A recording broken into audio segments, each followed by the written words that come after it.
seperti pelangi sehabis hujan. Itulah janji setiamu Tuhan, di balik dukaku telah menanti harta yang tak ternilai dan abadi.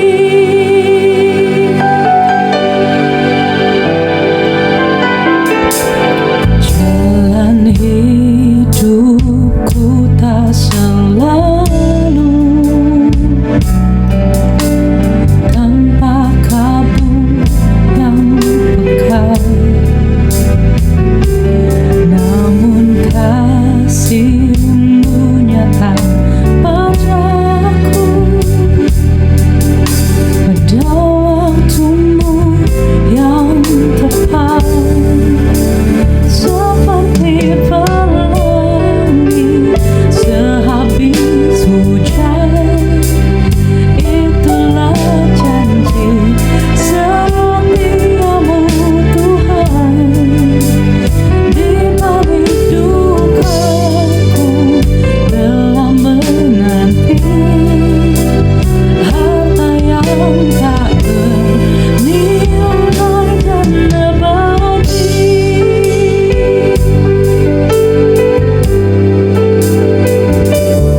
Mungkin langit pun tak terlihat, tertutup awan tebal,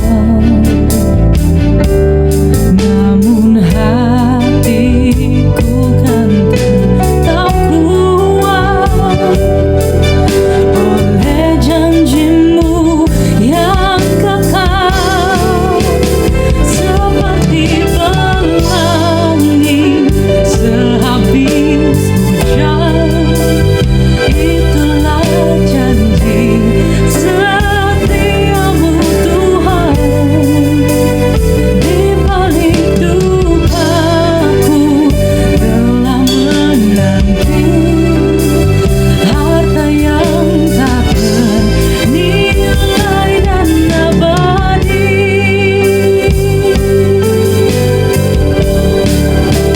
Seperti pelangi sehabis hujan, itulah janji setiamu Tuhan, di balik dukaku telah menanti harta yang tak ternilai dan abadi.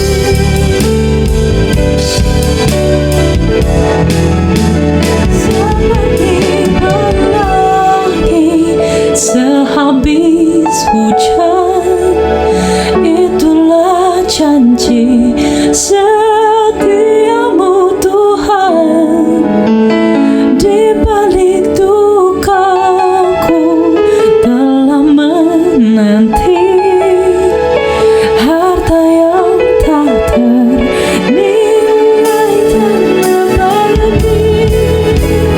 Seperti pelangi sehabis hujan,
Aku sungguh mengasihimu, Yesus.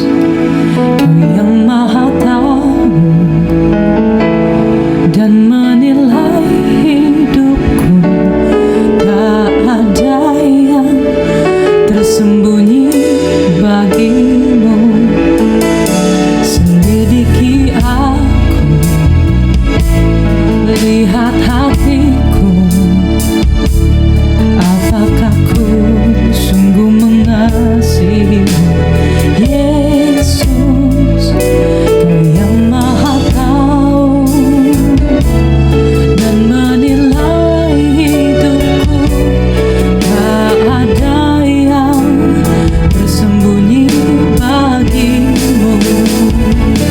Telah kulihat kebaikanmu yang tak pernah habis di hidupku. Ku berjuang sampai akhirnya kau dapati aku tetap setia.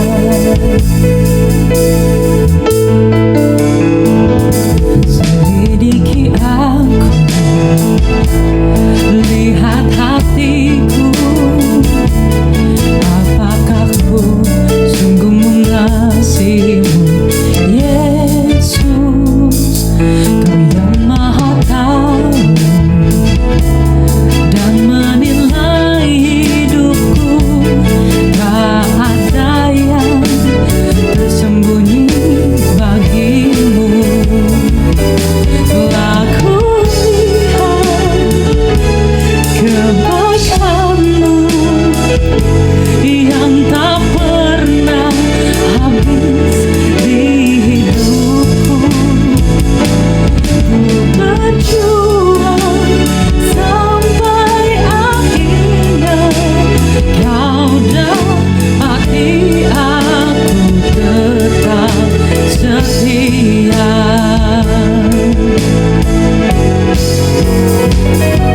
Telah kulihat kebaikanmu yang tak pernah habis di hidupku. Ku berjuang sampai akhirnya kau dapati aku tetap setia. Telah kulihat kebaikanmu yang tak pernah habis di hidupku. Ku berjuang sampai akhirnya kau dapati aku tetap setia. Kau dapati aku tetap setia. Dan kau dapati aku tetap setia.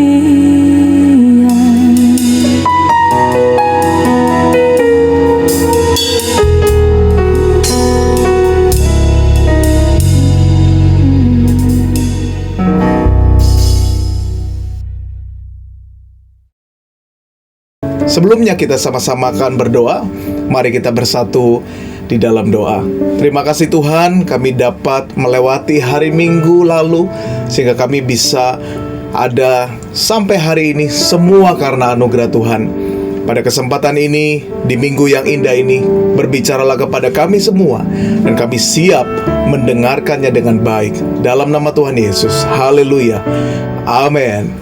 Pada minggu ini, saya bersyukur bahwa kita semua antusias untuk belajar kebenaran firman Tuhan, di mana Tuhan memberikan kita sebuah kebenaran yang baru supaya kita dapat menghidupinya dan dapat mempercayainya. Tema firman Tuhan pada minggu ini adalah sama-sama katakan tolong. Sekali lagi sama-sama katakan tolong. Ya. mungkin menjadi tema yang agak unik. Saya berdoa supaya ini memberkati saudara. Nah, setiap kita pasti rindu agar hubungan kita dengan keluarga dipulihkan. Ada juga yang berdoa, Tuhan, saya ingin keuangan saya dipulihkan. Ada juga yang berdoa, Tuhan tolong, saya ingin tubuh saya disembuhkan dari penyakit ini. Saya sudah sekian tahun ke dokter, tapi gak sembuh-sembuh. Tuhan sembuhkan saya. Ada juga yang berkata, mungkin berdoa minta tolong kepada Tuhan. Tuhan tolong bisnis saya. Bisnis saya diambang kehancuran. Bisnis saya di tengah-tengah kesulitan. Tuhan tolong saya. Ada juga yang berdoa, Tuhan, mental saya dalam kondisi yang tidak baik. Pulihkan mental saya, pulihkan hati saya. Saya terluka, saya disakiti, dan lain sebagainya. Nah, kita semua pasti punya doa-doa yang terus dinaikkan kepada Tuhan. Dan kita berkata, tolong Tuhan untuk memulihkan kehidupan kita semua. Nah, saya tahu dan saya menyadari, bahkan saya melihat kepada diri saya sendiri, bahwa manusia tidak ada yang sempurna. Ada bagian-bagian hidup manusia yang sembuh, ada juga yang sedang dalam proses pemulihan, ada juga yang dalam proses masih dalam kondisi sakit. Misalkan ada bisnis yang sedang berkembang, mungkin bisnis teman kita atau bisnis keluarga kita. Ada juga bisnis yang dalam proses pemulihan karena pernah mengalami krisis dan lain sebagainya. Misalkan juga ada teman kita yang keluarganya dalam kondisi pemulihan, tapi keluarga kita dalam kondisi yang harmonis. Nah, setiap kita nggak ada yang merasa lebih sehat. Kita semua punya part hidup yang sedang dalam proses pemulihan. Nah, itu yang sering kita doakan, bukan? Nah, saya berdoa supaya firman Tuhan ini menjadi jawaban bagi kita semua. Dari angka 0 sampai ke bawah, yaitu minus, itu merupakan gambaran keadaan, kehidupan, bisnis, keuangan, family, mental, hati, dan lain sebagainya yang sedang dalam kondisi yang sakit, sedang dalam kondisi yang perlu disembuhkan, perlu dipulihkan. Tapi dari grafik 0 ke atas, artinya kita dalam kondisi normal, dalam kondisi yang sehat, dan kita sedang dalam kondisi yang sembuh. Nah, saudara, seringkali kita nggak menyadari bahwa kita ini banyak loh di part kehidupan kita yang sedang dalam kondisi minus. Misalkan keuangan kita setiap bulan mungkin sedang dalam kondisi krisis. Kita hutang sini dan hutang kanan. Itu dalam kondisi yang minus. Nah, mungkin juga misalkan dalam kondisi sakit penyakit. Kita nggak sadar bahwa ternyata kita ini ada kolesterol, tapi kita tidak mau ngecek, kita nggak mau menyadarinya bahwa ternyata kita dalam kondisi sakit. Nah, masih banyak sekali Bapak Ibu, Saudara, teman-teman yang dikasihi Tuhan, hal-hal dalam hidup kita yang kadang-kala kita nggak tahu ternyata dalam kondisi minus. Nah, itu sebabnya kita perlu menyadari, kita perlu ngecek apa sih yang sedang dalam proses tidak baik. Nah, begitu banyak orang ketika dia menyadari, oh saya sakit batuk misalkan, mereka mencari dokter dan menaruh kepercayaannya kepada dokter. Kalau ke dokter, wah saya sembuh. Ada juga orang yang sakit jantung, tiba-tiba sesak napas, dia mencari dokter yang terbaik yang ada di Jakarta atau di dunia ini. Dia percaya kalau ke dokter ini dia akan sembuh. Begitu banyak orang juga yang ada masalah keluarga, mereka cari family counselor yang terbaik untuk menangani keluarga, untuk menangani anak mereka.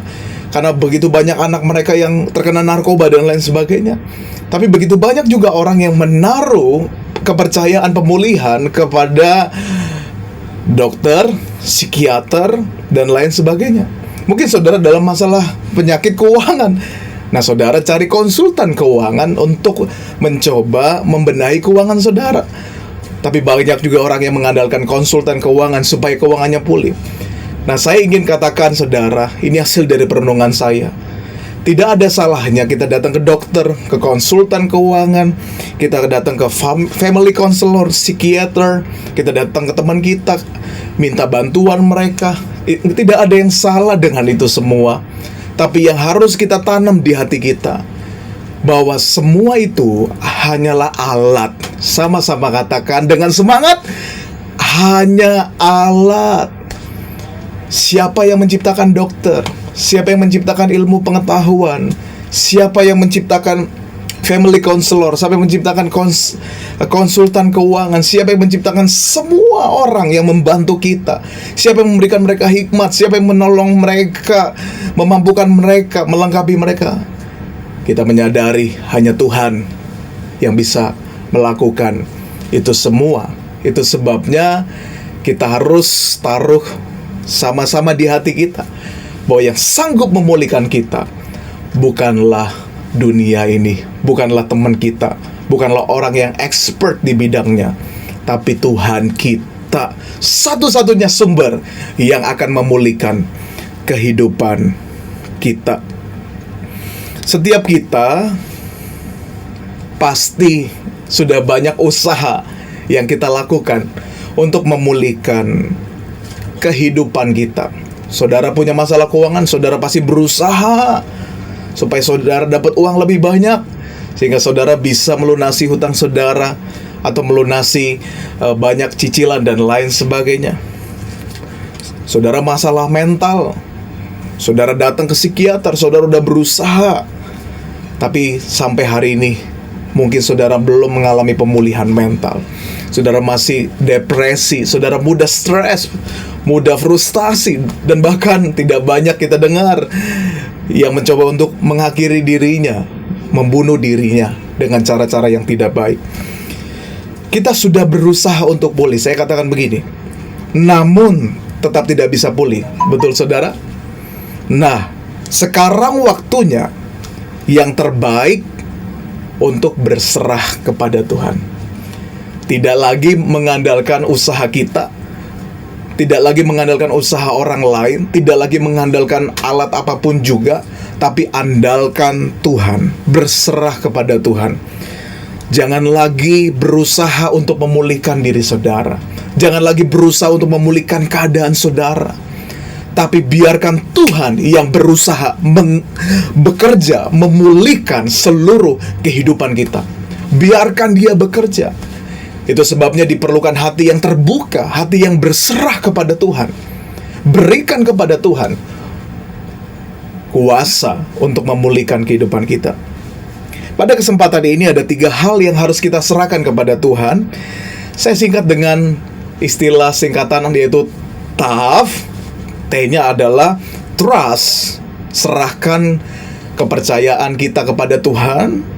Yang kedua, authority, serahkan otoritas kepada Tuhan.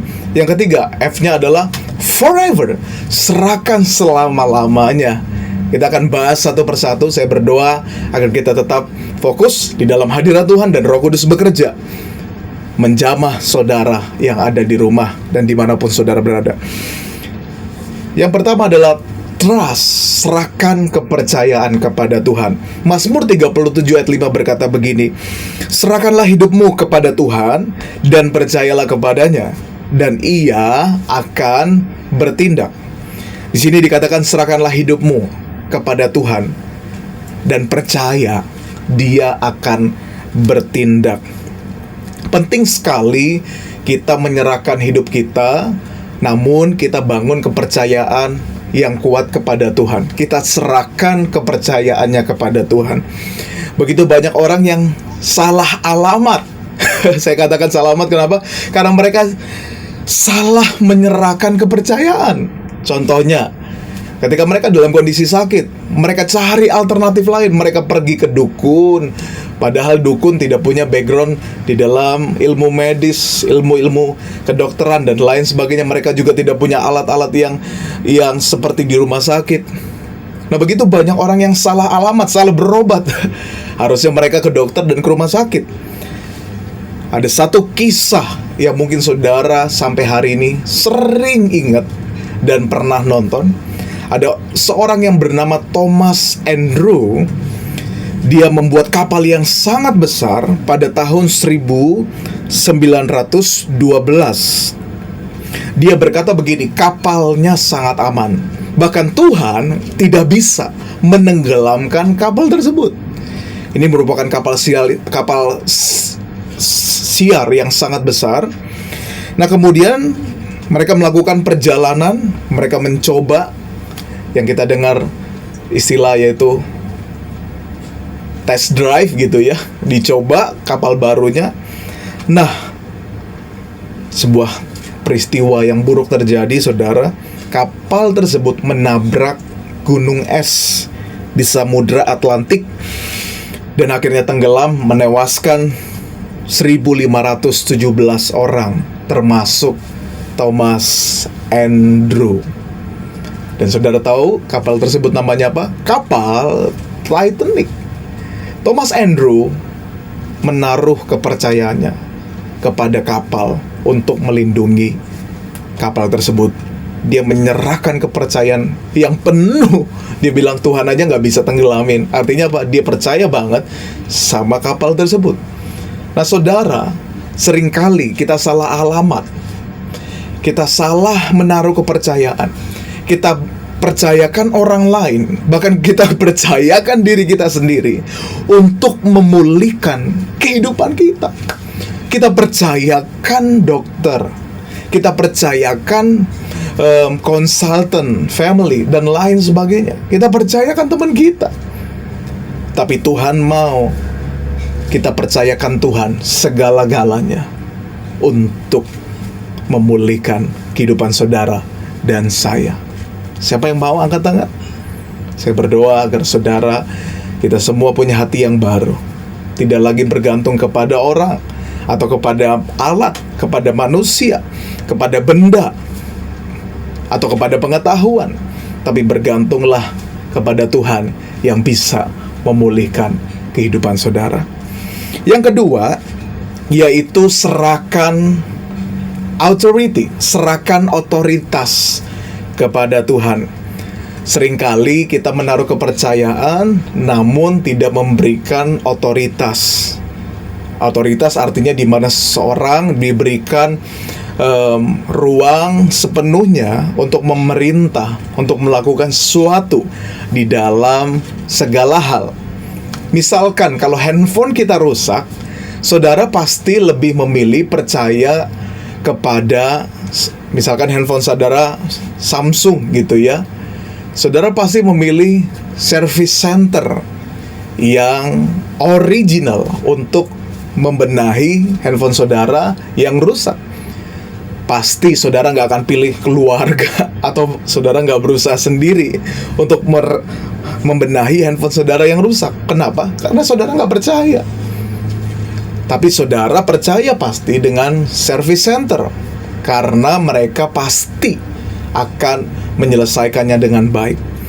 Nah, kalau sudah rusak, kita biasanya bawa ke service center, kita percaya. Nah, kemudian kita titip handphone kita kepada tukang servisnya, dan kita memberikan dia otoritas untuk membongkar handphone kita, supaya handphone kita pulih, sehingga kita bisa gunakan kembali untuk WhatsApp, chatting, Instagram, YouTube, dan lain sebagainya. Kita bisa gunakan semua. Kita kasih dia otoritas yang penuh. Pasti saudara di tengah jalan gak mungkin bantuin tukang servisnya, bantu bongkar, bahkan ngaturin, "Pak, bukan di sini, Pak."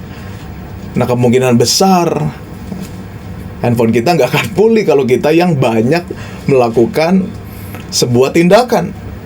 Kita yang ambil otoritas, handphone kita nggak akan pulih. Tapi kalau kita kasih otoritas penuh kepada tukang servisnya, kemudian kita di rumah aja gitu ya, kita tunggu sehari 2 hari, kita dapat kabar, "Pak, handphonenya sudah selesai nih, handphonenya udah ready untuk digunakan kembali, sudah nyala kembali." Nah, saudara tinggal ambil, dan akhirnya saudara menemukan, melihat handphone saudara dalam kondisi yang pulih, sudah bisa digunakan dengan baik. Suatu kali Lukas 8 ayat 29 berkata begini, ia berkata demikian sebab Yesus memerintahkan roh jahat itu keluar dari orang itu, karena sering roh jahat itu menyeret-nyeret dia. Perhatikan, roh jahat yang ada pada orang gila di Gerasa, konteksnya di Gerasa saat itu, namanya legion, yaitu roh jahat yang jumlahnya banyak, yang merasuki tubuh seseorang. Sekitar 2.000 sampai 6.000 roh jahat. Saking kuatnya roh jahat tersebut, orang gila ini diseret-seret, dan Alkitab bilang maka untuk menjaganya ia dirantai dan dibelenggu, tapi rantainya juga diputuskan dan segala pengikat itu, dan ia dihalau oleh setan itu ke tempat-tempat yang sunyi. Akhirnya dia ada di kuburan. Semua orang udah gak bisa handle, udah gak bisa ngobatin lagi, udah gak bisa mulihin lagi. Tapi ada satu pribadi yang punya otoritas, yang bernama Yesus. Dia cuma bilang, aku memerintahkan engkau keluar. Dan akhirnya setan itu keluar, roh jahat itu keluar ke babi-babi. Dan orang yang tadinya gila, yang tidak ada pengharapan, hidupnya yang gak pulih, mungkin bertahun-tahun, tapi dipulihkan oleh Tuhan Yesus. Ketika dia memerintah, dia bekerja, hasilnya luar biasa. Kita berikan otoritas penuh kepada Tuhan. Yang setuju katakan amin. Nah, kemudian ada satu kisah lagi yang tertulis dalam Markus 5 ayat 40-42. Tetapi mereka menertawakan dia. Maka diusirnya semua orang itu, lalu dibawanya ayah dan ibu anak itu, dan mereka bersama-sama dengan dia masuk ke kamar anak itu, lalu dipegangnya tangan anak itu, katanya Talita kum, yang berarti hai anak, aku berkata kepadamu, bangunlah. Seketika itu juga anak itu bangkit berdiri dan berjalan, sebab umurnya sudah 12 tahun. Semua orang yang hadir sangat takjub. Perhatikan baik-baik saudara, teman-teman yang saya kasihi, di mana Yesus bertemu dengan seorang kepala rumah ibadat yang bernama Yairus. Nah, kemudian anaknya dalam kondisi yang sudah meninggal ketika mereka sampai ke rumah. Nah, pada saat Yesus ada di rumah tersebut, Yesus berkata, anak ini gak mati, anak ini tidur. Nah, kemudian mungkin keluarganya Yairus keluar, atau teman-temannya tertawa, terbahak-bahak. Bercanda kali ya Tuhan Yesus, masa udah jelas mati gini dibilang masih tertidur. Nah, ini yang luar biasa. Maka diusirnya semua orang yang menertawakan itu. Saya ingin tanya kepada saudara, siapa yang punya rumah saat itu? Ya, pasti saudara menjawab Yairus, betul ya? Berarti siapa yang punya otoritas di rumah tersebut? Saudara juga menjawab, Yairus dong.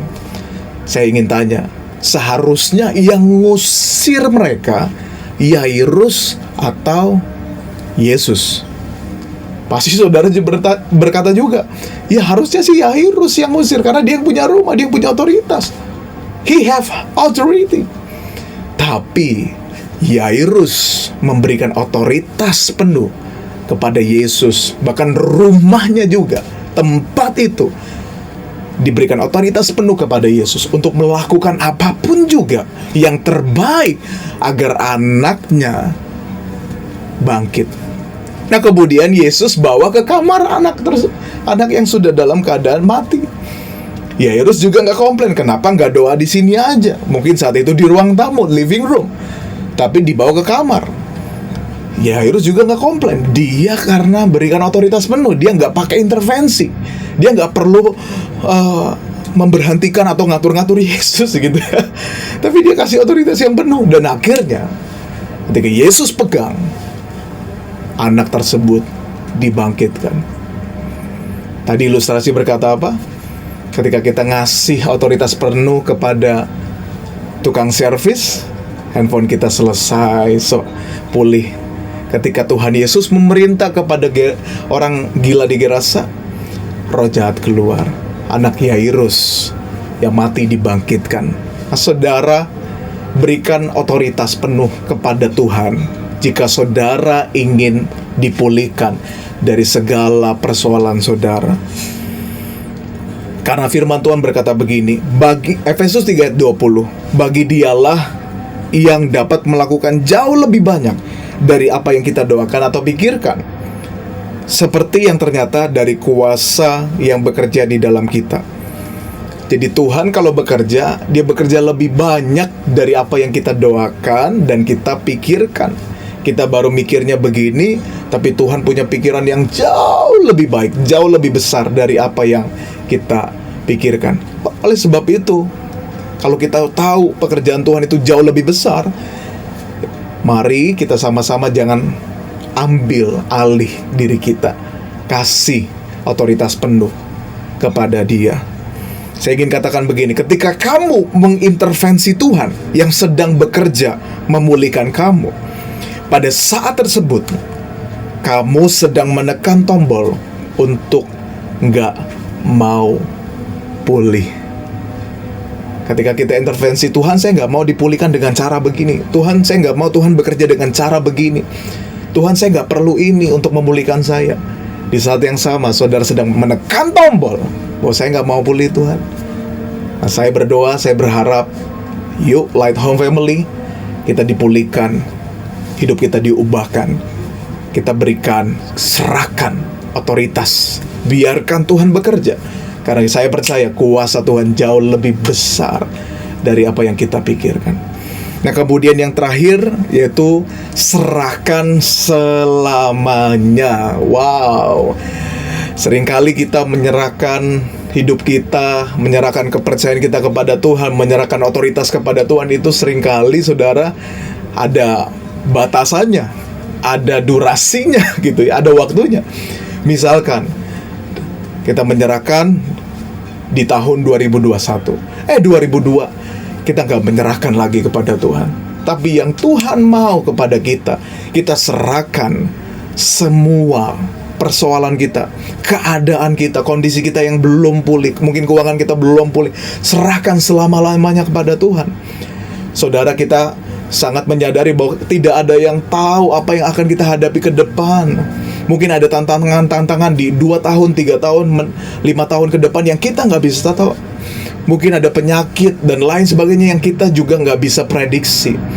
Tapi kalau saudara punya iman yang sama dengan kita semua, ya kita menyerahkan selama-lamanya kepada Tuhan, kita tidak akan khawatir, kita tidak akan takut.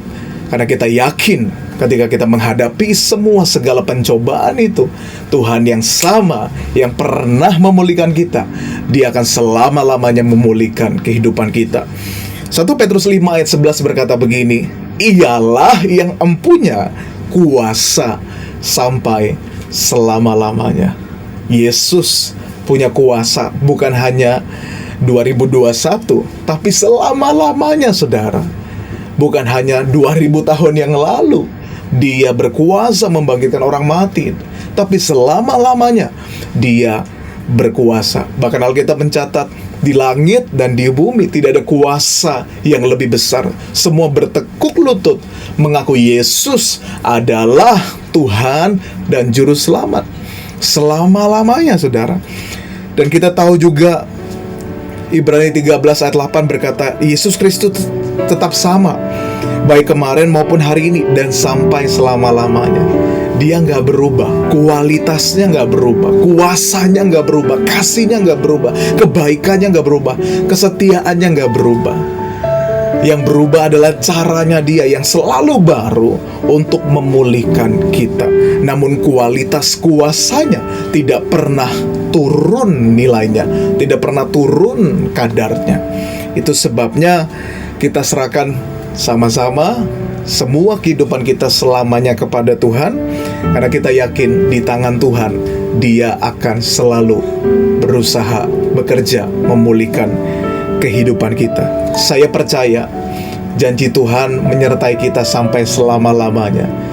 Namun yang saya juga percaya bahwa ketika Dia menyertai, Dia bukan sekedar mendampingi, bukan sekedar memegang tangan kita, tapi Dia akan memulihkan selalu kehidupan kita.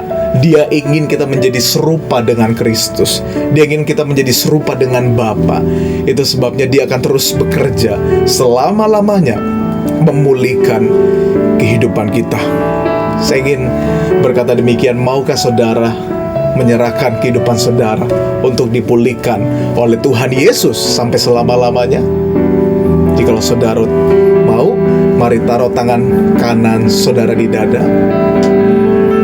Saudara masih ingat Paulus? Siapa yang gak kenal Paulus? Dia mantan pembunuh. Tapi ketika Yesus bekerja, Yesus memerintah, hidupnya dipulihkan, dipakai Tuhan. Siapa lagi? Petrus. Dulunya menyangkal Yesus, dia dipulihkan.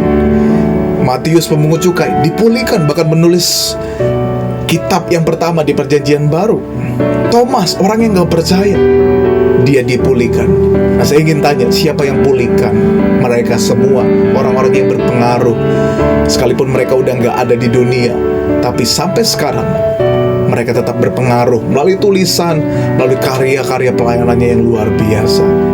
Nah, kalau mereka bisa dipulihkan, saya percaya saya dan saudara, teman-teman semua pasti bisa dipulihkan di dalam Kristus Yesus. Taruh tangan kanan saudara di hati. Saya ingin berdoa buat saudara. Mari kita berdoa. Tuhan, kami tahu Tuhan usaha kami sia-sia. Kami kadangkala udah mau berkata, Tuhan kami gak bisa, kami nyerah, kami gak pulih-pulih, keuangan kami gak pulih, kesehatan kami gak pulih, usaha kami gak pulih, bisnis kami gak pulih, anak saya gak pulih, keluarga saya gak pulih. Hari ini percaya, He is the real source. Dia sumber sebenarnya yang akan memulihkan kehidupan kita. Berhentilah berusaha, biarkan Tuhan yang berusaha, biarkan Tuhan yang bekerja. Serahkan kepercayaan kepada Dia, serahkan otoritas kepada Dia. Biar Dia yang perintah, biar Dia yang bekerja dengan luar biasa. Dan serahkan selama-lamanya. Jangan hanya di masa sekarang, ketika saudara pulih. Nah, ketika saudara sembuh, saudara nggak serahkan lagi. Jangan saudara, tapi serahkan sampai selama-lamanya. Tuhan, hamba berdoa agar semua kami dipulihkan pada hari Minggu ini. Kami diubahkan. Mungkin ada keuangan yang sedang dalam kondisi tidak baik, Tuhan yang pulihkan. Mungkin ada kesehatan, ada yang kurang tidak baik, ada sakit penyakit, Tuhan yang jamah sembuhkan dalam nama Tuhan Yesus. Mungkin ada mental atau hati-hati yang terluka, Tuhan pulihkan dalam nama Tuhan Yesus. Mungkin ada keadaan-keadaan lainnya, dan keluarga, anak, dan apapun juga. Semua aspek kehidupan yang dalam keadaan tidak baik, dalam nama Tuhan Yesus dipulihkan dengan sempurna. Terima kasih Bapa. Kami percaya kuasa Tuhan sempurna bekerja atas kami pada minggu ini dan seterusnya. Terima kasih Bapa.